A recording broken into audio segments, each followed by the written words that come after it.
Merci pour la question. C'est vrai que la COVID-19 a touché beaucoup de choses dans le monde, dans tous les secteurs, mais surtout avec l'éducation.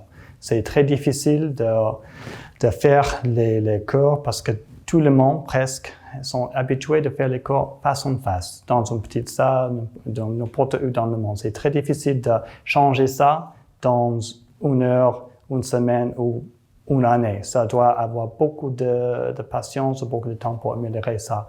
Mais le COVID-19 est venu dans une minute. Et ça nous a donné une opportunité de changer la méthode d'enseignement dans les écoles.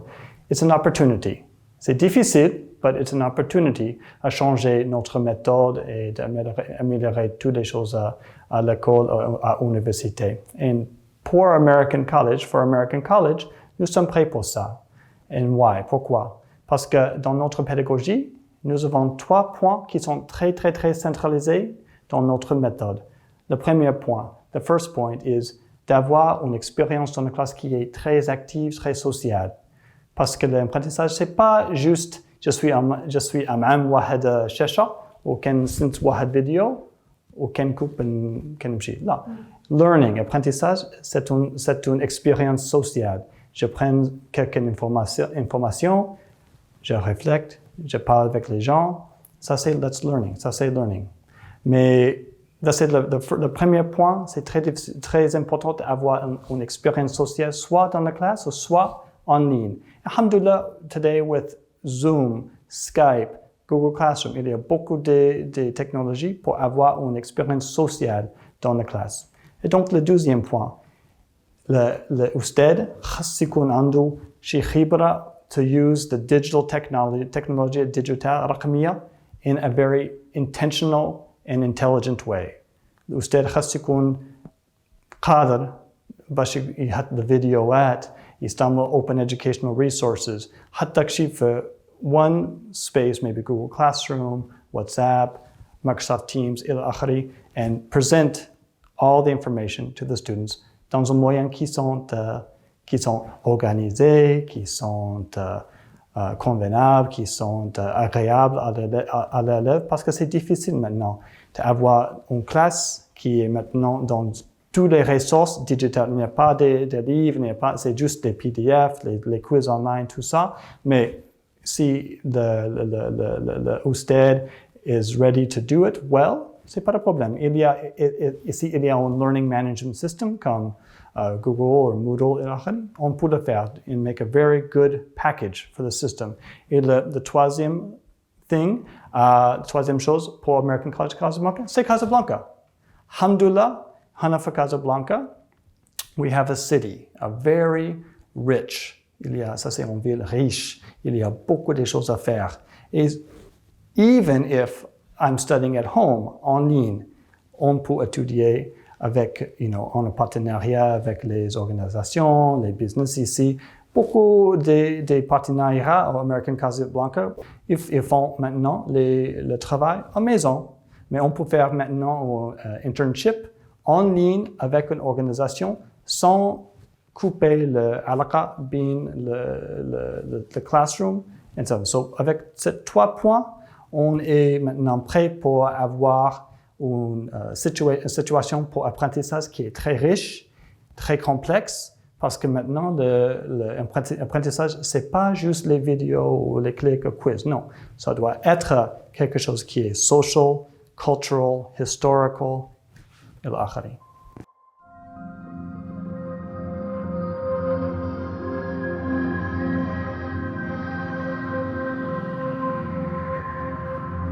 Merci.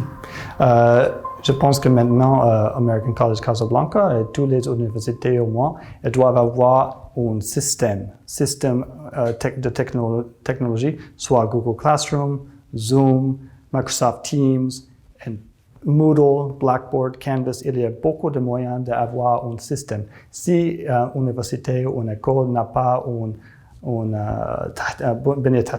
infrastructure pour vers les cours en ligne, ça va être très difficile. Et alhamdoulilah, American College Casablanca, on utilise Google Classroom, avec Google Hangouts Meet, avec notre Student Information System RenWeb, pour avoir ce lien entre la technologie et les élèves. Et avec ça, il n'y a pas difficile de dire à un élève, OK, aujourd'hui, il y a la classe en ligne, demain, la classe face en face, et après-demain, ça va être en ligne, et toutes les ressources vont être dans le système de LMS, le Learning Management System, et aussi avec le Student Information System.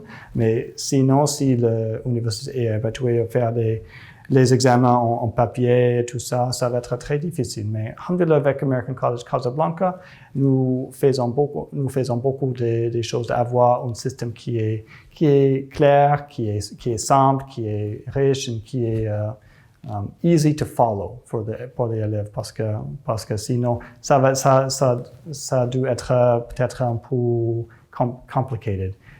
Maintenant, avec mon expérience avec les autres écoles, I hear stories like, oh, my one teacher is using Skype. One teacher is using Zoom. One teacher is using WhatsApp. And it's confusing. Mais une institution comme American College Casablanca, nous utilisons le même système pour tous les élèves. Donc, pour tous les leçons, on va être dans le même système, avec le même lien avec les grades and the learning, les ressources. Donc, pour être simple, parce que surtout avec le COVID-19, les élèves sont un peu perturbés, et c'est difficile, et c'est très important d'être clair avec et alhamdoulilah, avec tous les moyens, on peut passer les cours sans problème, mais ça doit être à un niveau administratif, ça doit être organisé.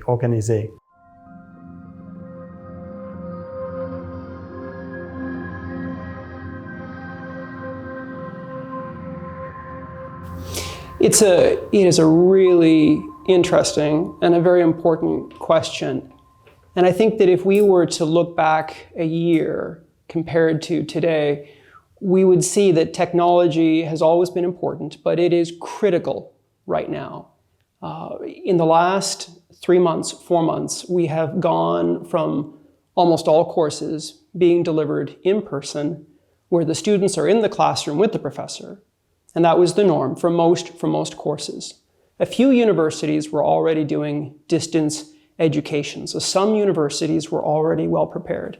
And then came the epidemic, the COVID-19 virus. And suddenly every university, every college, every school is forced, through force majeure, to begin to offer programs online.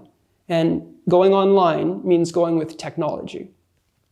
Now, there are a number of really interesting technologies that exist today that didn't exist even 5 years ago. And so if the epidemic had to hit, it is better that it struck us now than if it had hit us 5 years or 10 years earlier. So there's a few technologies, I think in particular, that have really shown themselves to be greatly advantageous. So I'll start with one. Les gens qui nous savent déjà savent que nous utilisons beaucoup le Zoom. Pendant les derniers 3-4 mois, nous avons fait plusieurs webinars avec Zoom, avec les partenaires, avec les experts en éducation. Et Zoom, c'est vraiment formidable à cause qu'avec Zoom, on peut faire les réunions, aussi on peut faire les webinars. Dans les réunions, tout le monde peut se parler, mais dans les webinars, c'est formidable à cause qu'on peut avoir les experts qui sont là, qui peuvent se parler. Et aussi, il y a les gens qui sont présents, on peut assister, mais ils n'ont pas le droit d'intervenir, sauf qu'avec le texte.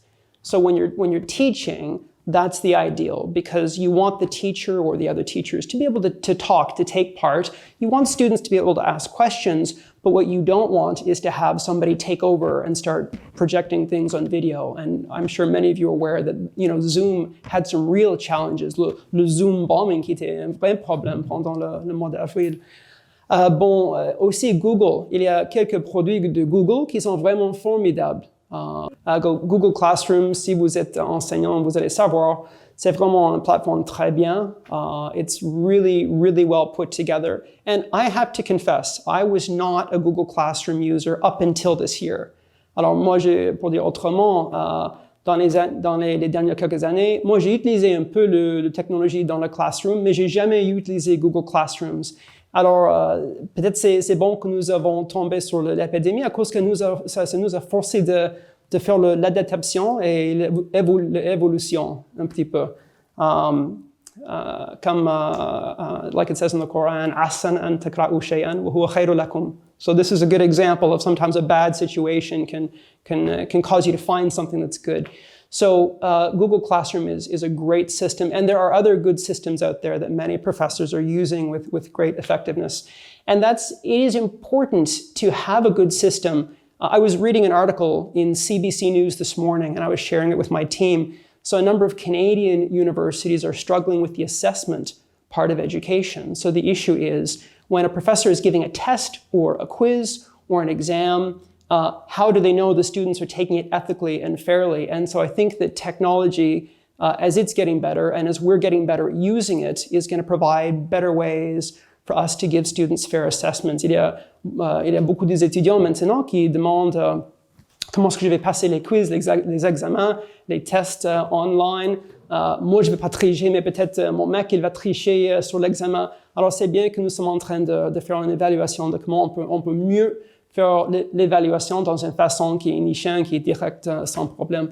Bon, il y a aussi un projet très intéressant aux États-Unis qui s'appelle SOLIA, le SOLIA Project. Je crois que peut-être mon confrère Dr. Brian, il a déjà discuté. Mais SOLIA, they call it a global virtual exchange. So SOLIA is a project that has been going on for a number of years. And the basic idea is to get students wherever they are in the world to be talking to other students elsewhere in the world. So the idea is that you're a Moroccan student. You are part of a discussion group where there's people from China, there's people from Korea, there's people from different countries, and you're exchanging knowledge with them.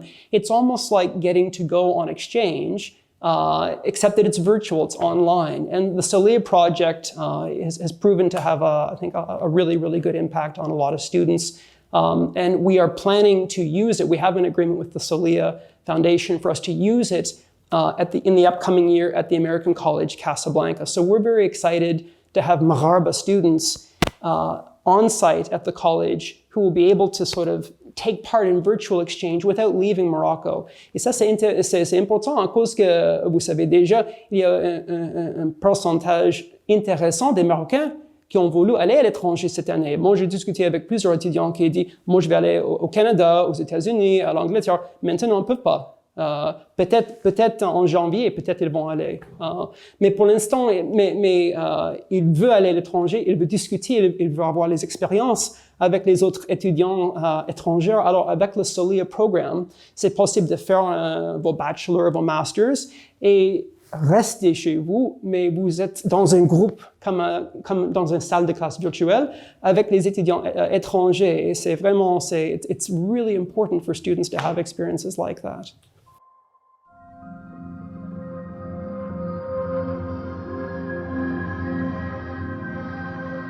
Well, this year has been, for every university, for every college, for every enterprise, not what we expected. So if you had asked us a year ago, where will you be in September of 2020, we would have told you we will be beginning our bachelor program, American system, in person. And then the epidemic came, and now everybody's plans have changed. So for American College Casablanca, we take very, very seriously our motto, care for Earth and humankind, le soin pour la Terre et pour l'être humain, pour l'humanité. Nous avons beaucoup réfléchi. Qu'est-ce qu'on va faire cette année avec l'épidémie? Est-ce qu'on va commencer en personne avec le risque de l'épidémie ou est-ce qu'il vaut mieux attendre une année? Quelles sont les options? Et nous avons aussi fait beaucoup de benchmarking. On a fait une étude pour voir qu'est-ce qu'ils font les universitaires américains, canadiens, européens, pour gérer la situation avec l'épidémie. And if you go online, and you can do this, you can actually go online and check yourself. I always encourage students and parents to do that. If you check BBC, CNN, CBC, France 24, you will see that many universities, many of the top universities, have already said that they will not do in-person classes for September. they will do what's called blended learning. Alors, c'est quoi le blended learning? Blended learning, c'est un modèle, c'est quelque chose un peu nouveau. Il y a une partie des études qui est sur place. Alors, oui, bien sûr, les étudiants, ils vont aller vers le campus chaque jour, lundi jusqu'à vendredi, ils vont être sur campus, ok? Avec les professeurs, avec les étudiants, ils vont faire les activités estudiantines. Ils vont manger dans la cafétéria, ils vont utiliser la bibliothèque, ils vont faire les clubs, ils vont faire toutes les activités qui sont normales, qui sont nécessaires pour la formation des étudiants. Ils vont faire les stages. Mais pour les cours, ça va être obligatoire qu'ils font la majorité de leurs cours online. So the students, just to say it differently, the students will do most of their academic work on the internet. So we've seen that a number of universities, and I'm talking strong universities in the US especially, also in Canada and other parts of the world, are moving towards a blended learning program. And we have talked to a lot of Moroccans who are very frustrated. They had been accepted to go to the US to start their bachelor degree or their master's degree, and now they're being told by their university that they have to stay in Morocco. Autrement dit, on a parlé avec beaucoup des étudiants marocains qui ont voulu aller à l'étranger aux États-Unis. Ils étaient acceptés pour aller aux grandes universités aux États-Unis. Ils étaient prêts pour partir en septembre. Maintenant, ils reçoivent une lettre de leur université à l'étranger qui dit « Vous n'avez pas le droit d'entrer aux États-Unis, il faut rester au Maroc. Vous allez faire le programme online. » Alors, vous êtes encore notre étudiant, mais vous allez faire le programme online. Mais voici un problème. Après 3 mois de confinement, après 4 mois de confinement, qui va rester chez eux? Il y a aucun étudiant, je jure, qui veut faire son travail chez lui. It's not a good idea. We have been cooped up. People have been trapped for 3 or 4 months for good reasons, for valid reasons. But students do not want to do university in their bedroom. And that's not a good model for education. So we have looked carefully at blended learning, and we are going to adopt that for this year at American College Casablanca. What we're going to do is encourage students to do their bachelor degree or master's degree online. And we have a number of partner institutions that we're working closely with to make this possible. I would like to mention one in particular, which is Monroe College in New York. Monroe is a very good example because Monroe is a university that has been doing online education for some time. Bien sûr, il y a les universités qui viennent de commencer l'éducation online. Ça peut marcher, on ne sait pas. Mais Monroe, c'est une université qui a maintenant 80 ans, qui ont des années d'expérience avec l'éducation online. Alors, toujours, quand je parle avec un étudiant qui me dit avec qui est-ce que je peux faire mes études à l'étranger online, je lui conseille toujours d'aller vers une institution qui a déjà une très bonne réputation pour les études online. Alors, voici comment ça marche, le blended learning. Alors, lundi à vendredi, même le week-end, s'il veut, nous disons à nos étudiants prospectifs, vous allez être avec nous sur le campus, ici à Casablanca. Vous allez être au campus, vous allez faire, comme j'ai dit déjà, les clubs, manger à la cafétéria, utiliser la bibliothèque, parler avec les professeurs qui vont être là. On va voir les professeurs qui vont être avec nous. Mais les étudiants, ils vont faire le programme académique à l'étranger. Normalement, comme nous sommes American College Casablanca, je suppose que la plupart des étudiants, ils vont vouloir faire les études aux États-Unis. Mais s'il y a quelqu'un qui vient qui dit, par exemple, je vais faire mes études en Chine online, on va essayer de lui assister. Mais normalement, ça va être le système américain. Oui.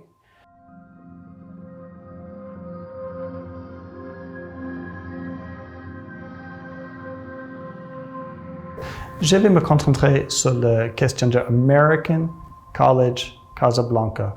Et quels sont les différences entre American College Casablanca et les autres établissements? La première chose, c'est American. Ça veut dire quoi? What does American mean for us?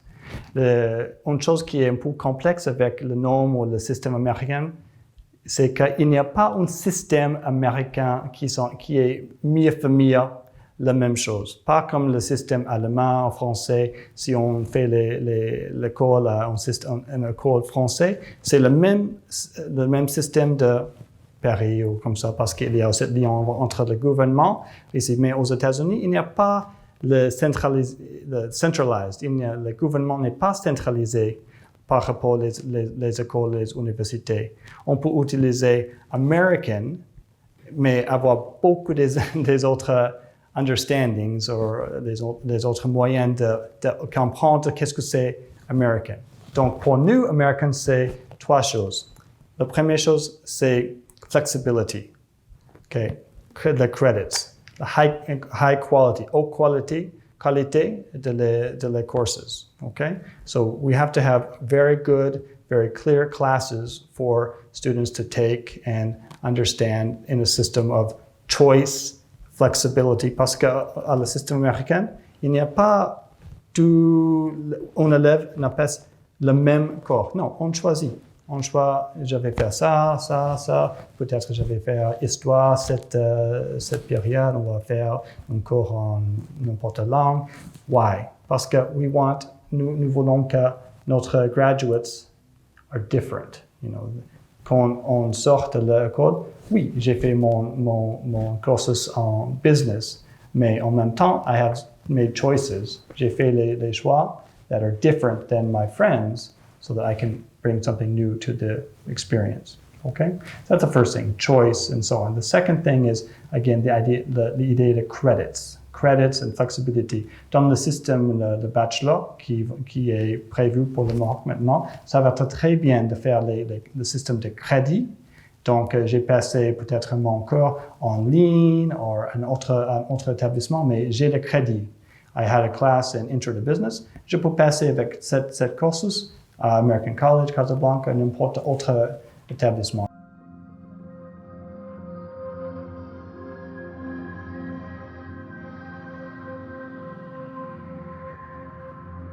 Bon, je suppose que maintenant, tous les étudiants au Maroc sont en train de réfléchir à la bac, les examens de bac qui sont, il y a quoi, 2-3 semaines qui restent.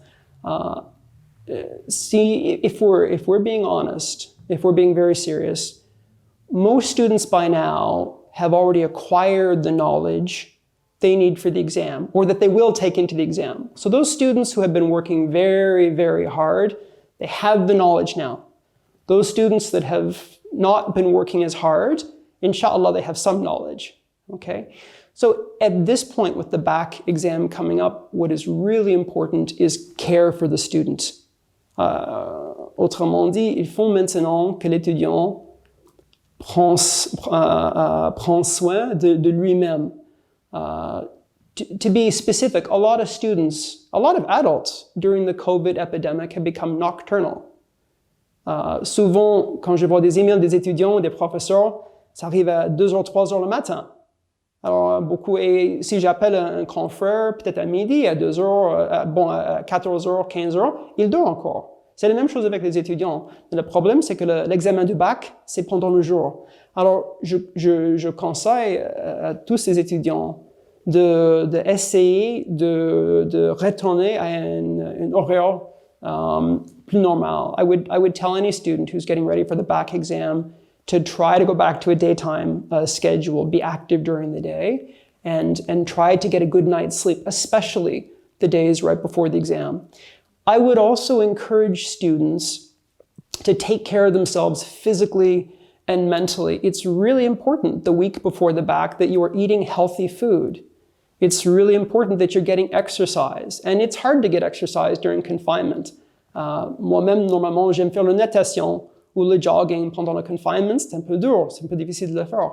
So I would tell students, if you can get exercise in the next couple of days, next couple of weeks, get exercise. This might even be a good time to start meditation. A lot of people have found during the confinement that practices like meditation or dhikr can be very helpful for sort of just having your mind cool and calm.